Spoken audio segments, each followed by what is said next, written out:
আজকে বেড়িতে আইসা আমার কাছে মনে হইলো পাখি কয়েকটা নাই। পাখি এত কম কেন বুঝলাম না। পরে আমি প্রত্যেকটা বক্সে খুঁজলাম, কোনো বক্সে লুকায় আছে কিনা তারা। কোনোভাবেই কোনো চিপার মধ্যে আমি পাখি খুঁজে পাইতেছি না।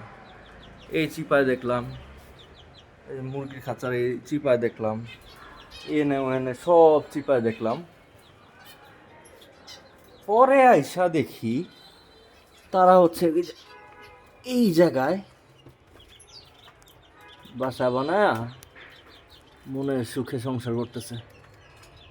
যে দেখেন, অন্ধকার সম্ভবত দেখা যাচ্ছে না, এই যে আলো দিলাম, এই দেখেন বসে আছে পুরা জায়গা খুঁজা মুজা।